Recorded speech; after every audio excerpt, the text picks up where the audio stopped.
So, as we move into the Age of Aquarius, where hopefully we're resolving anything that's dividing us, because we know we're moving into a time of unification, of resolution, East and West, and the things that have separated us.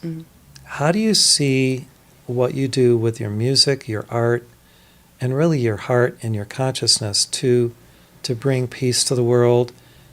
What are there any kirtans that you've created specifically for peace or for brother sisterhood or unity, or kind of a new collective of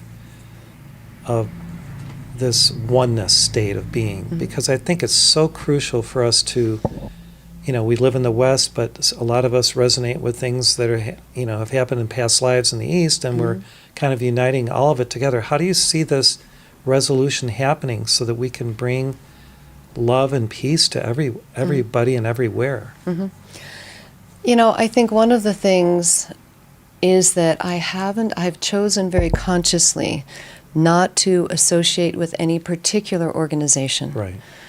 And the reason for that is that I want to make sure that what I'm doing is very inclusive, and that anyone can come in the door, and I'm not there to promote a particular guru or a particular organization, but only to give them an experience of community, give them an experience of the power of sound and the power of devotion, whatever it is that we look at, as a higher power. I have done events that were specifically devoted to peace, and that was on request. There was a yoga teacher who wanted to offer a music event. It must have been the election. It wasn't this last one. It wasn't that one. I think 8 years ago. And, as you know, the elections have been a bit, what would you say, a bit difficult in the United States, just with people, the emotions have run very high.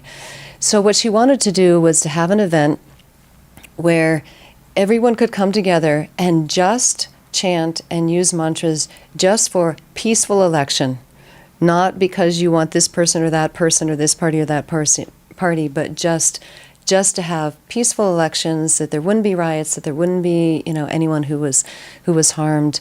And so I went and wrote a melody for Lokah Samastah, which is, the whole mantra is Lokah Samastah Sukhino Bhavantu, and it means may all beings be happy and free, and it contains the added idea that my life will contribute in some way to that, to that peace and the happiness and freedom of all. So I got together with her and we wrote this all, and she was going to lead because she had taken some mantra training herself. And then at the end she said, "No, I can't do it. I can't sing in public. Can you lead it?" So I contacted Marius Michael George, who was a tabla player, said, "Hey, can you come and help me do this event?" So we did that, and we just sang. I think we did that one 108 times. Wow. And then just did a few mantras that were more, So how long ago was that? Oh, before the election? So that would have been, more than 8 years ago. So a couple, not this last one, but the election before that. Oh, okay. Yeah. Wow. So we did that, and then I've done a few that were New Year's Eve, that were, just devoted to peace. I would do an afternoon kirtan so that I could have New Year's Eve with my family. So those are the main ones that have been related to that idea of peace.